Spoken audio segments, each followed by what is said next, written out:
This is Rock Bottom with Ryan. No sugarcoating, no filters. The pain, the chaos, the truth. No bullshit. Just recovery.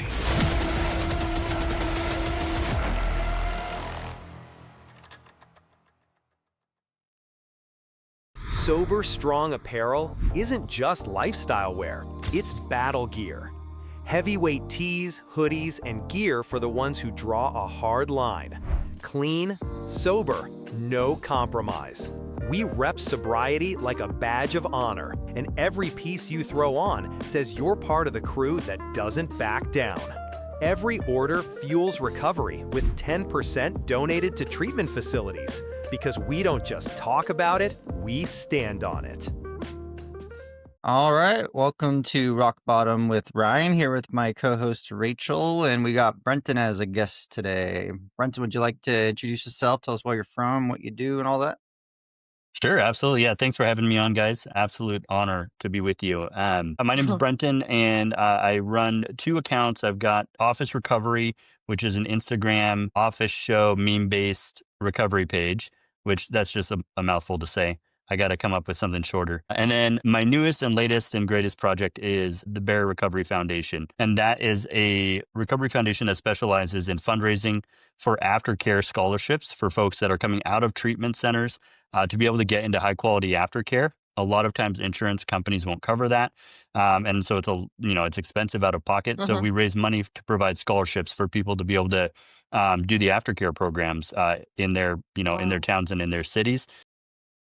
And the big thing that Bear is about is bear crawling. So I'll be bear crawling a 7.46-mile race in my hometown to raise funds for it. And so that's kind of the main hub of what we do. And so the whole concept is, building a life that you love, doing hard things, creating community, and then giving people the best shot at sustainable recovery. So that's what we do at Bear. And so that's who I am. I Yeah. love that. Awesome. Love that. I love that. So I want to Thank you. I think we want to kind of figure out what kind of led up to all of that. What was your kind of upbringing like, and how did you get into any issues with addiction and all that? Like, how did it all kind of start? Sure, yeah. So, I was raised in a stable home. I would say a very loving home. I think there's a lot of folks in the recovery community that, a surprising amount that come from kind of that background where it's like a little bit surprising that somebody would jump into active addiction. And so that's, how I was raised. I, went to school at a young age and graduated, and really the shorter version of this story is, I ended up getting a career position back in 2018. That was really my dream job. Like, I thought it's what I went to school for. It was, everything I thought I really wanted. And I was there for about 2 years, and it ended up being something that I voluntarily stepped away from because it ended up being very toxic and not at all what I was thinking it was going to be. But, in light of all of that, like stepping away from that, what that did really is just kind of open up, I think, this massive sense of failure that I struggled with. And that was something that I had probably been suppressing for quite some time. And so that was really the catalyst, I think, that kind of sparked that. And that drove me to drinking, because I didn't want to deal with the feelings that came around it. I didn't want to deal with the, all the emotions surrounding having to do the work of figuring out, what's going on inside. And so that's where I turned to drinking. And it was obviously a coping mechanism, and it became quickly a way of, I think, showing up. I thought it was a way I needed to show up to people for them to accept me and to like me and to be the kind of person I thought I was going to be. And so that's kind of where it kicked up. It was all of those feelings of, of failure and just not living up to my own ideals, the ideals I thought other people had for me. And that's kind of where it all launched into. And it, over the course of, 2 years or so, it just escalated dramatically to where it was, it was every morning. I mean, anytime, whenever I could get my hands on it, and so that's kind of how everything started. And then, it developed into a point where I was having serious medical issues, going to the ER, getting EKGs, panic attacks. There was significant behavioral changes in me. I mean, I was starting to do things that just aren't me. because it wasn't me, it was the alcohol, controlling me. Yeah. Like, what type of things were you doing, if you don't mind me asking? Sure, yeah. I mean, when you get to that point, I think, unfortunately, a lot of us recognize, you're lying, you're being deceptive, you're hiding it, Yeah. you're isolating, doing it all alone. Yeah. You're stealing, you're doing all those things that I think most people on the outside would look at and be like, how in the world are you doing this? Like, what are you doing? But Mhm. when you're in that deep, you don't, and obviously there's neuroscience behind all of it, but you don't think that way. You're not thinking about the consequences. You're not thinking long term Yeah. by any means. All you're thinking about is just getting that next drink, that next sip. And so yeah, that was the kind of stuff that was going on. And it got to a point where I was literally caught red-handed stealing, and I walked away from that scenario and um texted my wife and said, I think I'm an alcoholic and I need help. And I had a Wow. buddy of mine who had just gotten out of rehab about 6 months prior. I called him up and said, where did you go? What'd you do? I need help. And he was able to help me get into a rehab facility, because by this point, I knew enough, like there was enough within that moment of clarity for me to realize, like, I can't stop this thing on my own. Like, I need to get Of outside help. course. And so 2 days later, they had a bed for me, and I was, in rehab and treatment, and then off we go from there. How So, many days did you spend in treatment? so I did detox, and then I was in their inpatient program for 2.5 weeks. So a lot of the average, is 30 days or so. I did about 2.5 weeks, and then went right into their 12-week program. And then I did it, which was an IOP program. And then I did another 90 days outpatient. And then after that, they were like, you're basically an alumni, just come back whenever. So I kept coming back at least once a week for probably another 4 or 5 months. So altogether, it was just under a year that I was actively involved in the treatment center, and their programs. Good. So yeah, So Yes. what yeah, kind Good of for you for aftercare reaching stuff out. have you been doing? yeah. Sorry, what was that? What kind of like aftercare when you got out of treatment, besides the 90 days and outpatient and all that? What are you kind of doing now to stay on track? Yeah. So yeah, obviously going through that whole process, and that's where the kind of the heart for the aftercare scholarship comes from. I received a scholarship when I was in treatment. There was no way I could afford to do their 12-week and their 90-day program. And the case manager there came to me like 2 days before I was going to be released, I guess, and was like, "Hey, I put your name in for a scholarship, and they're actually paying for your aftercare." Wow. And dude, that like wrecked me, like absolutely wrecked me, because I knew I needed it. And like I knew 2.5 weeks, I don't even think 30 days would have been enough. And so that's where kind of impetus for that all comes from. Following all of that, I got plugged into a really good trauma informed therapist. So that's something that's still active. I'm still seeing a therapist. And so went through, the EMDR route and just unpacking Yeah. everything, Mhm. anything and everything that Yep. contributed to really more than just my drinking, but just who I am and my makeup and why I am the way I am and all of that. And so Mhm. that's probably the biggest thing. Outside of that, I did AA for a long time, did that regularly, I would say for at least 2 years. And then I still go as often as I can. Life's gotten a lot busier and all that stuff, but it got to a point where the community that I built up around myself, the connections and resources I have now, I felt like were solid enough to keep me going. And Mhm. so I still go. I'll probably, every couple of months, I'll hit up a meeting. And so it's still definitely something that I'm a proponent for. And I always say that, I went the AA route. I'm not ashamed of that. Mhm. But yeah, when I went into treatment and coming out of it, I was I felt like I was so bad off that I was like, I will do anything and everything to figure out what sticks and what works and what keeps me on the right track, because there's no way I'm going back. Like I can't go Yeah. back or I lose everything. And so Exactly. yeah, anytime anyone said, "Hey, this worked for me," I was like, "Cool, I'll try it." And I did. So I, tried a bunch of different stuff, and that's what worked for me in the moment. And now it's a whole new set of things. I mean, it's a whole new community I built, and now obviously the stuff that I'm working on is a lot of momentum there to keep moving forward. Right. Awesome. Right. Yeah, yeah, yeah. And I'm what is your definitely very, very recovery date? blessed. Of course you are, for sure. 22. 22, 7, 24, 22. Okay. Yep. Wow. Same my mom's All Yep. birthday. right. So I So just yeah, like passed 3s. 3 years and 3 months, basically. Wow. Yep. Awesome.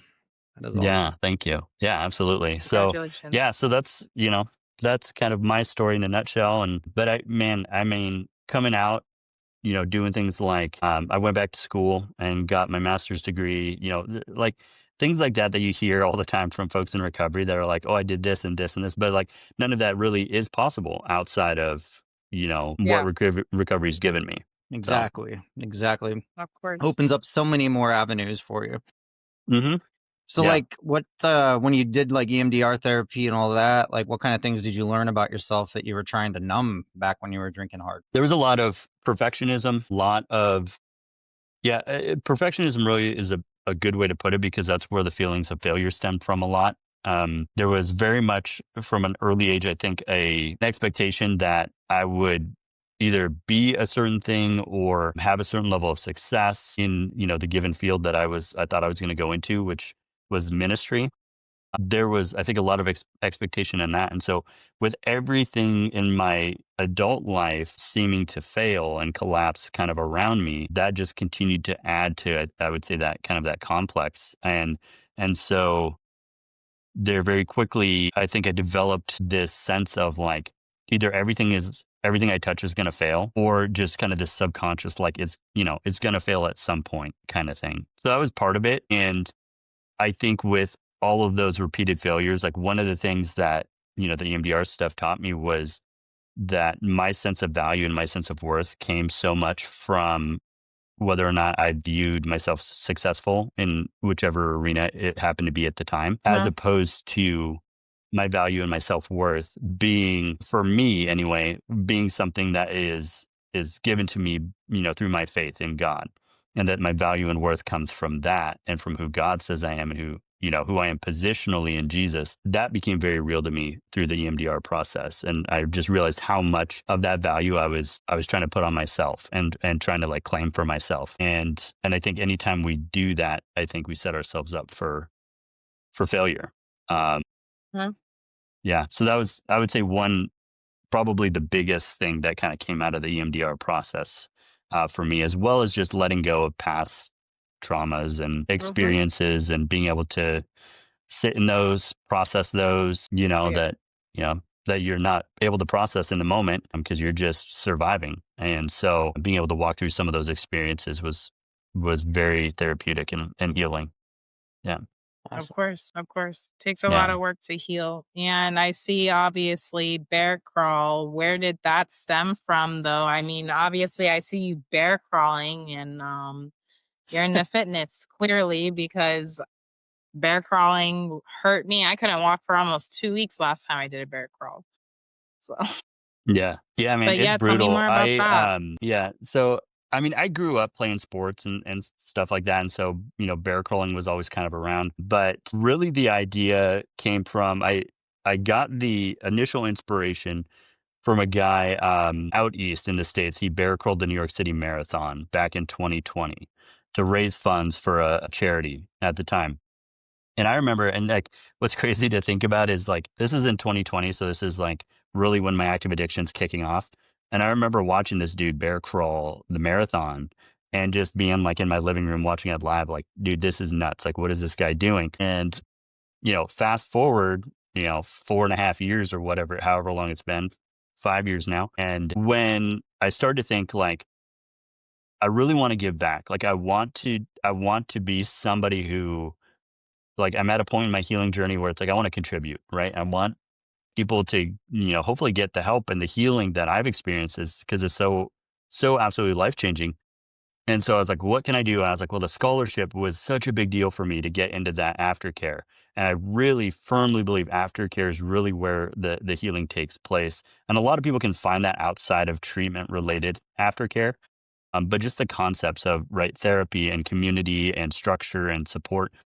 And Yeah. so I was like, I want it to be surrounding aftercare.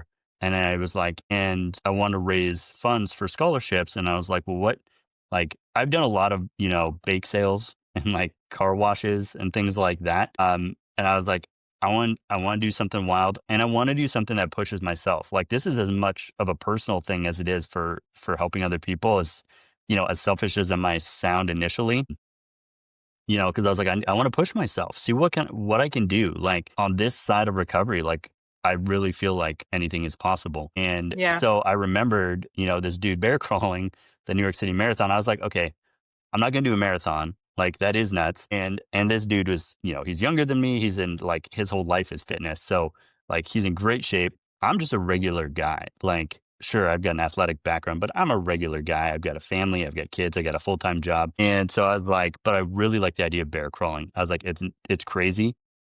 It's obviously going to be extremely hard. And I was like, and Yeah. I think it's something that speaks so much to the recovery journey. Like, it's hard. It's a grind. It can be painful. It can just flat out suck. Yeah. And yet at the end of the day, you look over your shoulder and you've made progress.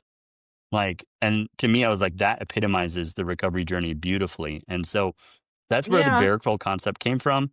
And I was like, we've got a big local race here in town, and I mean, it's a pretty massive. It's probably the largest event in our city.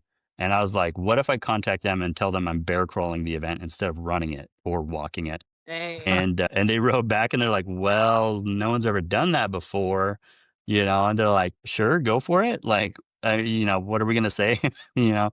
And Yeah. so so I got their go ahead, and I was like, "All right, let's do this thing." And so I got a personal trainer. I've been training with him since March. So I'll have over a year of dedicated training for it. And Wow. and it's coming up quick, man. It's what, almost 7 months away now. So it's in beginning of May.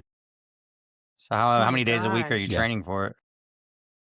So I train 4 to 5 days a week. Hmm. The actual bear crawling I'm doing about 3 to 4 days. You like time yourself and like go uphill, I downhill, myself, incline. I'm doing hills, Wow. I'm doing track work, I'm doing treadmill work. Wow. Yeah, and then on my off days, I'm strength training, lifting weights, plyometrics, hit style, CrossFit. Like, I just do a blend of all of it because, I mean, the bear crawl itself is just such a full body weird Yes. workout that Yeah. I'm like, throw everything at me that I can do. And so, yeah, I'm actively training 5 days a week, and then bear crawling 3 to 4 of those days. So That's yeah. impressive. I work out and I'm like Well, man, listening to you. and that's the thing, like, when I signed up for this thing, like, when I got the go ahead, and then, like, some folks actually started kind of joining the journey and signing up, I'm like, well, now I'm committed. Like, there's no backing out of this Yeah. thing. Yeah. But man, it's been so much fun. Like, it's been such a blast. And to connect it to the recovery journey, like, every like little milestone, every little thing that I hit, goal, progress is like, dude, I'm so proud. I'm so proud of, like, You should. where I've gotten to. Oh yeah. And I'm just excited to see, like, the people that we get to help and where this thing can go from here. Yeah. There's a lot of talk about expanding it outside after this event, and so there's I think a future here with this. And there's not I don't know of any organizations that specialize in aftercare scholarships specifically. And so I think there's a huge opportunity there, and yeah, I'm super excited to see where it goes. So is there like a Me correlation too. between like bear crawling and recovery and people that are in recovery finding an interest in it, or is there any kind of Well, there's obviously, like I was saying, there's the individual kind of connection where I feel like bear crawling, at least for me, represents my recovery journey of just slow, Deep. painful grind, but you make progress. Like, that, to me at least, symbolizes recovery really, really well. And then I think to the wider community, like, as they hear the story and they see the story take place, like, that's part of it too, right? Like, you can hear somebody's recovery journey, but then when you see it kind of being lived out, like, Yeah. with somebody bear crawling 7+ miles, like, that I think screams the message of resiliency, of transformation, of being able to just do hard things and being able to, like, you can kick addiction, you can move forward, and you can create a life that is filled with purpose, filled with joy, Yeah. filled with meaning, and, like, and gives back and loves big. And so that's, I think, the whole connection there with bear crawl. So yeah, awesome? yeah. It's Hopefully awesome. that makes sense. No, it does, and it's super deep.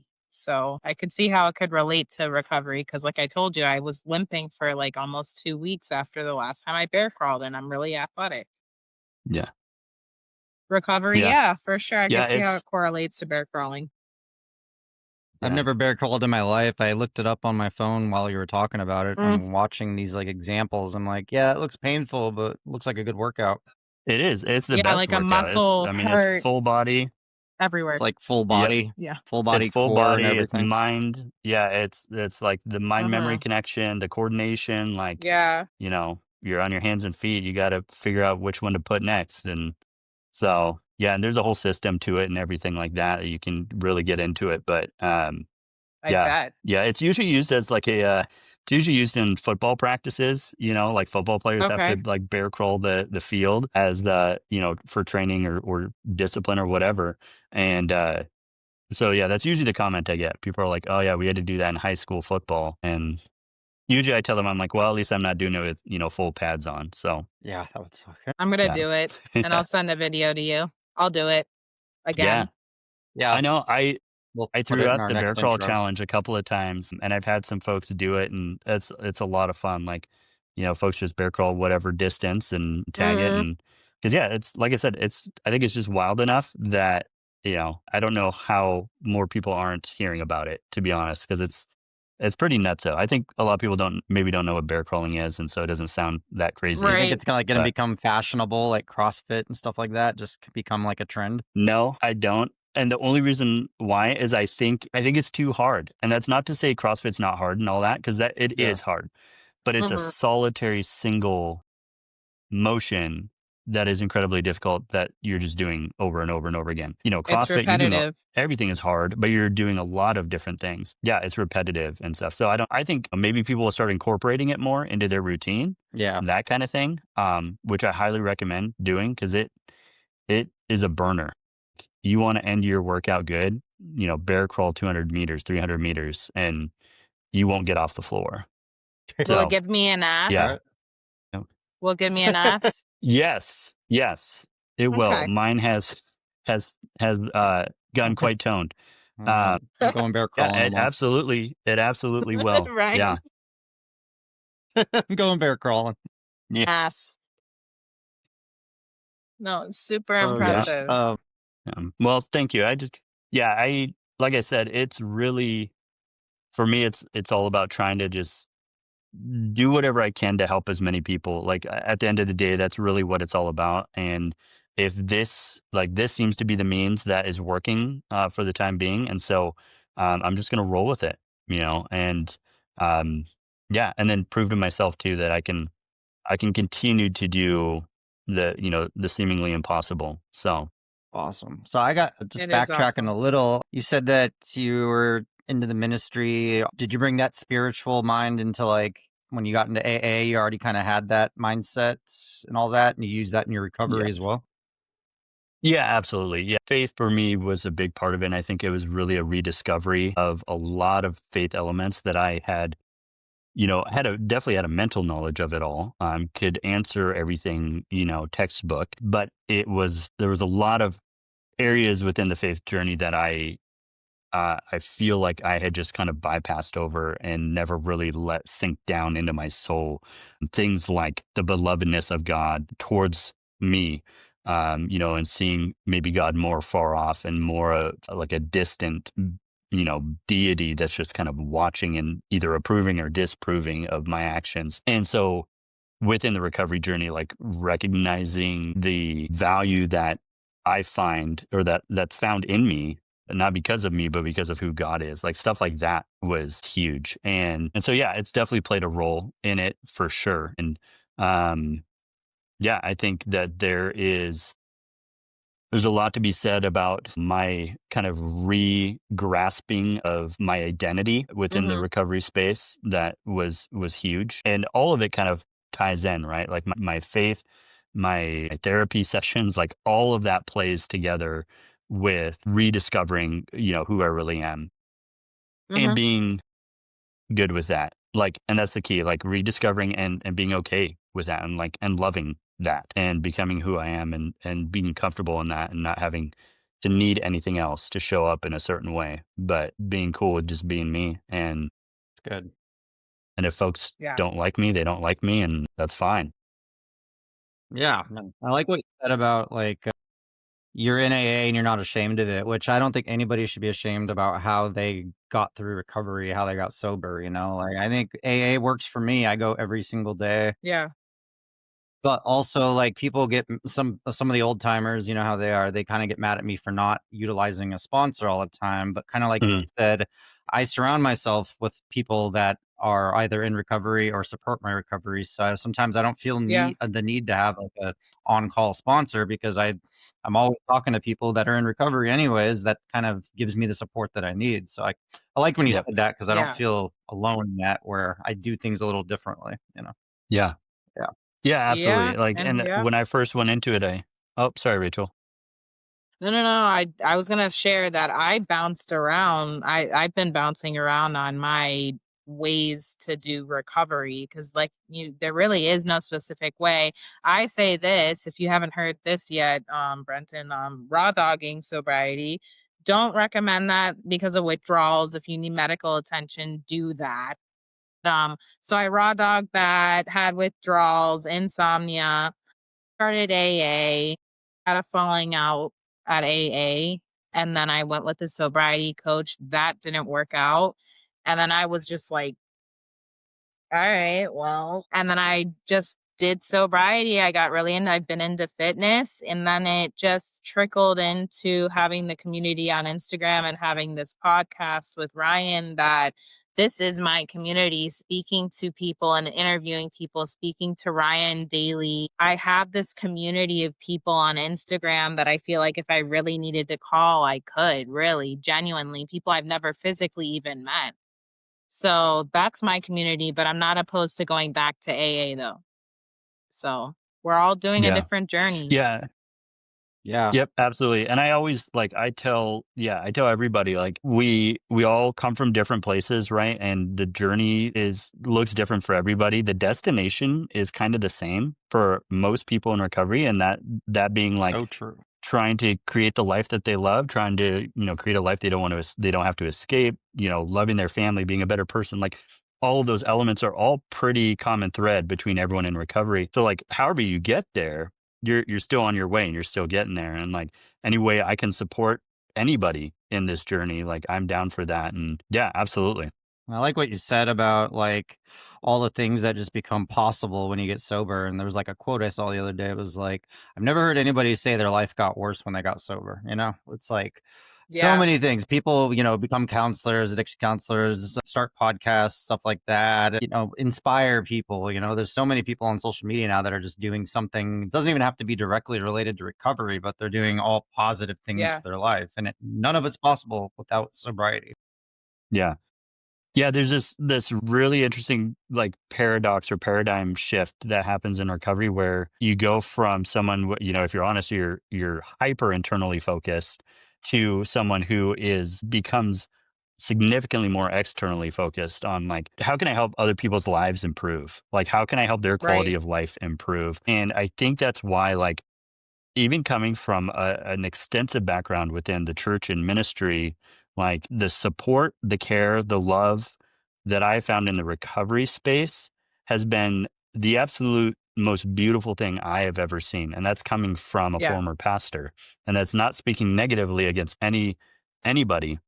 But what's beautiful about it is you have a handful of, you got a bunch of people, right, who one are honest about how jacked up they have been and how jacked up they probably still are to some degree. And then two, they're like, we're honest, we're vulnerable, come along for the ride. Like, let's see how good we can actually make this thing. Yeah. And it's such a cool community. And like you guys have said, like the sober Instagram space has kind of become a thing for me to where it's like I know I could list a handful of folks right now that I feel comfortable calling. Never met them in my life, but I'd be able to call them up, and if I needed them. And so yeah, the Yeah. community aspect is incredible. So yeah, Yeah. So real. yep, Me and yeah, Ryan met on absolutely. So Instagram. I know. I interviewed really, her just to be on my just to be on my show. I can't Mhm. remember if you reached out to Yeah. me or if I reached out to you, but I we reached did out to just you. basic interview, and all Mhm. of a sudden we were talking about how you wanted to do a podcast before, and then we just kept talking, and I was like, you know what, let's just do this together. Let's Yeah, fucking do And it it. that's just grew sweet. from And here we there. are. Now we're just meeting so many amazing people like that are doing so many incredible things on Yes. top of just being sober, and Yeah. it's so much more than just quitting our addictions, quitting drinking or drugs. It's like all Yes. the things we do after that matter. They do help other It people. does. So this podcast, we hope it reaches, one person, then we're successful, So Right. Yeah. just Just like you're one. doing, Just one. I feel like a lot of people will look at your page, which I've glanced at and stuff, and be like, "What's this guy doing? What is it?" It Mhm. probably requires a lot of motivation and dedication. So does Mhm. sobriety, So Yep. yeah, that's Yes. Yeah, awesome. absolutely. Yeah, it's all connected, right? And like you said, if we can help one person, then it's worth it, Mhm. to get there. So yeah, Exactly. whatever it takes by any means necessary, see what we can do to keep ourselves on the right path and bring people along with us. Exactly. That's the goal. Yeah. Yeah. Yeah. You guys have had some awesome guests on it from what I've seen. That's been pretty sweet. Sounds like Yeah. it's been a pretty Thank great you. experience. Yeah. Every guest we have, we kind of select, there's a lot of people that have wanted to be on the show, and we kind of try to mix it up a little bit, different personalities, different Hmm. backgrounds. Yeah. Yeah, we're meeting some great people, and it seems like most of the people we meet, we keep in touch with a little because we sometimes Yes. will have back on the show or something. So it's been Mm, great. Had cool. It's yeah, really a Kevin Lanning community. on this It's a morning. That community. was cool. So yeah, Mm, it's a Yeah. yeah. huge community, and we love it. Hmm. And yeah, And so you're I just like 13 that. months today. Yeah, 13 months I'm today gonna for me. shout Yeah, you out. Nice. Yeah. heck yeah. Congratulations. Congrats. That's awesome, man. I know. I woke up today not even realizing it until somebody reminded me, and I was like, "Oh shit, it is 13 months." Like the whole first year felt like it took forever, but now it feels like time's already Mhm. flying really fast. It's kind of like when I turned 30, Yeah. years started going by really fast. Fuck. Yep. Yeah. Why'd you remind me of that? Yeah. Yeah.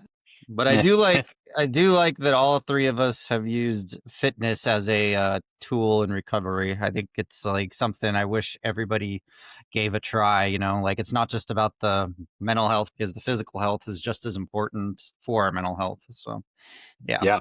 I don't go to the gym Yep. as much as I wish I would, but I'd still go 3 to 5 times a week. I used to be like obsessive of it, especially when I was drinking, which doesn't make any sense, but I would do it for my anxiety from drinking. I would work out every morning. Yeah. And then Yep. now that I It's don't have balance. I don't have those panic attacks Yeah. anymore, so I don't feel like I have to work out. I just do it just to maintain or Yeah. whatever. So I Hmm. love Rachel's it. there like religiously, it Yeah. seems like. Yeah. I wouldn't say Yeah. I love it too. religious. It's often. Yeah, pretty often. But Yeah. yeah. Yeah. Yeah. I love Yeah. it. Even It's my before the bear therapy. crawl stuff. Yeah. It was therapy. Like it was, Mhm. yeah, a way to clear my mind, get my mind right before the day. Like I said, I've got little little kiddos and a whole, family and job. And it's like if I'm not in as best of a mind space as I can be, like, yeah, I need to lift some weights. So Have you had any days Yeah. like in your sobriety, 3 years, 3 months? Have you had any rough days that were really hard to kind of get through, and you weren't motivated to practice bear crawling or this or that? And you just had to push through it. How'd you handle those? yeah, absolutely. No, it's a great question. Early on with rough days, like, and they definitely happen. To be like on real rough days, I would just sleep, like if I could. Obviously there's a lot going on around me, but like I would like get the kids to bed and I would just go to bed as fast as I could because I was like, I just knew it. I'm like, this is a rough day. Like Shut I down? feel like shit. Yeah. Like I'm done, but it'll be different tomorrow. And that's the thing. Like I think in the back of my head, I was always like, it'll be different tomorrow. And so I would just sleep as much as I could, just like you do when you're kind of detoxing and So early true. on. Yeah. But sleep was Mhm. huge and it's so important. And now like when it comes to like motivation for bear crawling stuff, because like all my training I do at like 4:35 in the morning, because otherwise I'm working and kids and everything throughout the whole rest of the day. Dude, it is rough, man, getting up that early Yeah. every day, and there is a ton of days that I'm not motivated. Like, and I know. I think, it's a big mix. It's a mix of like the accountability side of it, like people are counting on me. Like that's a big one because I'm like, if I don't do this thing, if I don't get up and train, like I'm gonna flop when it comes to Bloomsday. And that's like, if I flop and I've worked like my ass off and done my best and I somehow flop and don't whatever, like I'm gonna finish. But at least I know I give it Mm-hmm. my best, right? So Like, Bloomsday, you're Yeah. coming and over. so Are you going to Spokane? yeah, that's where I'm Wow, from. that's only 2 hours away from where I am. So yeah, Oh, really? might have Yeah. to come support you. Yeah. I live in Spokane, so it's You it's the should. Bloomsday race. I Yep. lived there. I lived there for a while, a couple years ago, actually, and Oh, okay. lived kind of Spokane Valley-ish area. So Sure. Yeah. off of Okay, that's crazy. Phelps Road or whatever. So yeah, Okay. I feel Yeah, left out. yeah. that's fun. I feel left Small out. world Yeah. out Fuck. here. Yeah, you're all the way in Florida. Shit, I'm over here in Okay. Nice. yeah, Yeah. right next Yeah. to So Clarkston area. okay. Yeah. Cool. Yeah. Don't know shit Yeah. about You're either place. just down the road. Yep. No, Bloomsday is huge. Once you mentioned that, I was like, oh, you're talking about Bloomsday. You're gonna freaking bear crawl Bloomsday. Wow. Mm, I might have to come for that yes. show. Honestly, I Yeah. have a Yeah. lot of friends that You run that, and should. Yeah, dude, come out. yeah. Yeah, All right. I've Why got don't you there's run a it? handful of folks that are coming. Get it. So Maybe I will run it. I run 5 miles a day when I do run. So I mean, and I there have you no go. trouble Fuck. running 5 miles without stopping. I would But I die. just I used to do it 6 days a week, but now I do it like 3 days a week. So I don't know why. I just don't feel like I have to anymore. But without the drinking, I don't know. It's weird how I got less motivated to run when I stopped drinking. I don't get it, but I just don't have It that. I is don't what wake it up with is. my heart thudding anymore. So it's kind of nice. Yeah. Yeah. But Yeah. no, Well, Bloomsday if is you run huge. it, you'll be able to run it, finish up, and then come join me, and I'll be still plodding along. So Yeah. because I'll right be now like, I'm tracking for about an 8 to 10 hour finish is what it looks like it's going to be. So holy crap. yeah. Wow. That's crazy. So yeah, I'll Do start you like depending on the eat? group that How I do you start do with, that? like while I'm doing the bear crawl or like just every Yeah. day. No, well, no, I know you Yeah. have to eat. I mean, like in the 8 to 10 hours. Yeah, I'll eat. Yeah, I'll have to have stops and eat and power gels Or and does all somebody that kind of feed stuff. you But while you bear crawl? I think that'd be too hard. Yeah, I think that'd be too tricky. I've thought it. Don't feed the I'm bear. like You thought about feeding it. like I was like, well, because I'm like French fries, I guess. Like I'm trying to think of like what could work, like while I'm crawling. Yeah. Guys. I will eat. I know I will eat for sure, but I'm definitely going to be keeping it light because it's going to be a lot of a core, and so I'll Mm. probably I don't want to be throwing that up a Do you whole have lot. like a specific diet during Yeah. your training period that you're focused on, or is it Yep. strictly just working Yeah, out? super. No, I'm definitely on a diet and a high protein, caloric deficit. My trainer's got me cutting right now. So literally just to take the highest level of pressure off my body as I can. So right now, he wants me to drop 20 pounds and by January. So What? I'm down 8 pounds in the last month and a half. So making progress. But yeah, So when I go to so Bloomsday, I'll look out for the really shredded dude bear crawling. you think, yeah, we'll see. I mean, man, yeah, it's been a crazy workout. So, but yeah, it'll be about 8 to 10 hours to finish. Obviously Doomsday Hill is brutal. I've done that already. It's just over half a mile. So it's a hill on the racetrack called Doomsday. It's a 6.5% grade over half a mile. And so it's steep and it's long. And I did it a couple weeks ago, and I was able to do the whole half mile nonstop, which was awesome. But yeah, that was brutal, and that's at That like mile sounds 5 or terrifying. 6. So it's right at the end of the race. So Did Bloomsday that'll back be in like 2010. Mm. So it's been 15 years. God, I feel old. Yeah. now. yeah. 15 I need to do it Well, again. I don't Maybe think I'll they ever start. changed Maybe the I'll start track, so- training. Maybe this will motivate me to get back into extra good shape. Do it. So Oh, that's awesome. It's though. gonna be wild, man. It'll be That's- cool. So So that's awesome. So it sounds like that has been a big part of your recovery. It sounds like you got a good support system around you with your family and kids and all that. yeah, absolutely. Yeah, they've been incredible.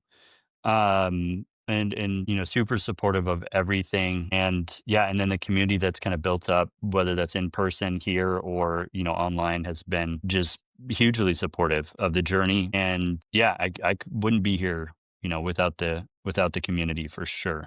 You want to shout out your Awesome. Instagram page so people can kind of find Yeah, you and look you up and sure.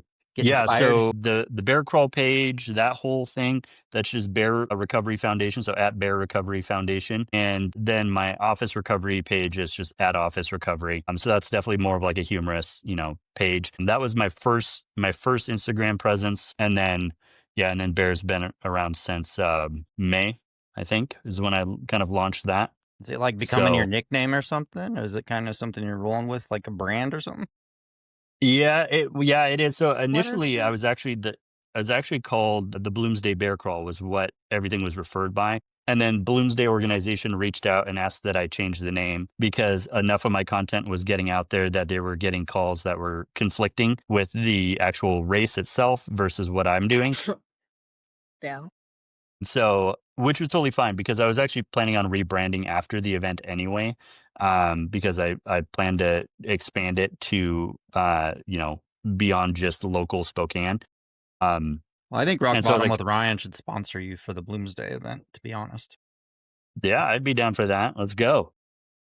I'm So thinking we that would be good. I'll yeah. make a shirt So for yeah, you. I went with Bear and I went with Bear and it stands for Build, Empower, Achieve, Recover. So it's even an acronym for people that like acronyms. I got to write that down. And then We love a good yeah, it's just acronym. just a single word, That's the right? A title of good the acronym. episode. Yeah. So yeah, Bear, and then somebody out there in the Instagram world had Bear as a handle. So I put the tagline of the organization, which is a recovery foundation, on there. So at Bear Recovery Foundation. It's a long one, but yeah. I There's have build, that one. what, What's the achieve, other one? recover. Yeah. Build, empower, achieve, recover. Okay. That's the And title what's of your this other episode. Instagram? I'm sorry. Office Not recovery. Office Recovery. I Hmm. have that, or I Awesome. did, I Yeah, that's love or I me what too. you're do. doing. What advice would you give to people right now that are sober curious or new in recovery, and Hmm. what advice would you give to them? Man, I think the biggest thing is, if you're new to the recovery journey, like figuring out what's going to work best for you to maintain your sobriety, but then to expand beyond that and really become, the person that you were designed to be. For most Hmm. people, I think, and for myself especially, that looks like diving in headfirst into figuring out the why behind your drinking or your substance Yep. use, whatever it is, figure out the why behind it. Like, why are you going that way? Like, what is it giving you that you think you can't get elsewhere? And so figuring out the why. And then I think the second big thing Yep. is find your community. So whether that's AA, whether that's Sober Instagram, whether that's, other Celebrate Recovery, like whatever else organization or, group of people that's out there that will support you, that is going to be massively huge because you are going to have extremely hard days. You're going to have days where it takes everything within you to not go out and buy or use again. And so you need people there that are going to be, by your side. And then the final thing I would say for folks that are like really, really wanting to do this recovery thing well, challenge yourself, do something hard, create momentum in your life. And that can look like a whole number of things, right? Like for me, that started off with like cold plunges, right? That was like the big trend. And I was like, I'm going to cold plunge and do ice baths and stuff because it's not easy. And I was like, I'm going to do that. And I did. So I went out and my wife bought me one for my birthday. And I was like, not sure how I felt about that because I was like, this is like, I want a ice plunge bath, but I didn't know if I wanted it for my birthday. Like, it's like, you're making me get in ice cold water. Um, but yeah, find something hard to do. Like challenge yourself because I guarantee you, you will make it a lot further and you will completely achieve what you're setting your goal to, like way further than you ever thought possible. And every time you do that, you just get that much more confidence and you get that much more real with yourself. And the more that you can build those habits into your life, the more you're going to look back on your drinking or your drugging and think like, I used that to accomplish what I thought I could do. Like, I don't need that anymore. Like, look what I've already Right. done since being Exactly. sober. And, I just got out of a 7-minute ice bath. Like, I don't know anyone else that's doing that. I can do that. Like, you build that confidence in yourself. So, those would be my 3 tips. Like, figure out your why, find your community, and do something hard. God, that's I love that. probably the Some of the best advice I've heard on the show, honestly. That's great. I love it. Well, it's worked for me, man, and we speak from our own experience, right? And like Exactly. it's worked for me, and I know it'll work for other folks too. But yeah, Yeah. Yeah. yep. Rachel, do you have any other questions for him? No questions. I loved having you on your show, on our show, and on your show. And Thanks for being on, guys. Yeah. no, but Yeah. you No, you're you welcome. You're literally welcome. Thanks for having us on. We really appreciate it. Yeah. I'm so confused No, right this was now. awesome. Holy shit. No, but you No, this was seriously, fun. you're inspiring to me because you make sense to me. Your advice speaks to me because I follow that. So love it. Yeah. And it's cool that you're only a couple hours away. So I do go to Spokane fairly often. So I might have to hit you up one of these days. Yeah, for sure. That'd be awesome. Yeah, that'd I be go real there cool. because there's no shopping over here in the LC Valley. So I go to the malls Right. over there. Yeah. Do my Yeah, Jordan shopping. I was like, unless you like crimson, red, and white. I went to WSU, so All right. Yeah. Yeah, I'm like, No, I'm I left out appreciate it, guys. This again. is cool. I'm sorry. I'm sorry. Yeah. Went to school We'll in talk about Pullman, it off air. but everybody over there is a big Gonzaga fan. Yeah, I'm not originally from Washington, so I actually have no like allegiance to any Washington college or university. So How'd you end up everyone over in there? Spokane is Gonzaga, and I'm like, I could care less. Originally, so in high school I lived in the Seattle area, and then I Same went to here. school out in Virginia, and then from Virginia I went back to Seattle. Then I actually went out to Minnesota. Or no, from Seattle I got to Spokane because I launched a property investment company, and What so high I was school in doing that. Seattle? I was homeschooled. Homeschool. So I went okay. to Green River Community College, actually in Auburn. Oh, okay. So I went grew there up when in I was Seattle. 16, Awesome. like Seattle proper, Seattle. Yep. I Yeah. lived in Magnolia area for part of my childhood. Yeah. Gotcha. Yeah, my brother lives, I think he's in Magnolia now or he just moved, but he's Yeah. still over there. Nice little neighborhood. Yeah. Went to And a little then- Catholic school yeah. over there. Yeah, I lived in like the Maple Valley area, and then back in 2018 and lived for a couple of years in Lake Stevens, like kind of up north up by end, Everett yeah. area. Yeah. Yeah. Awesome. So lived there, Small and then, world. then I've been back in Spokane since 2020. So Cool. Well, so Bloomsday is coming up, so yeah, we should sponsor you or wear like a rock bottom shirt or something on Bloomsday. I'll talk to you about Yeah. that later, though. yeah, let's do it. Yeah, I'm gonna have I've got a handful of sponsors, and so yeah, I'm gonna throw branded logos all over my event gear, and I've got flyers and stuff that'll be all made up, and I'll promote the heck out of anybody that Heck yeah. supports me. So We'd love to. Yeah. Yeah. Awesome. Well, So- thank you for being on the show, and appreciate the advice Yeah. at the end. That was really powerful. I'm gonna put that into a Mhm. nice clip as well. So yeah. Well, thank you guys. Yeah, no, this was great. I'm glad we got to do it. This thank was you awesome. so much. Thank you. Rock Bottom with Ryan. No bullshit, just recovery.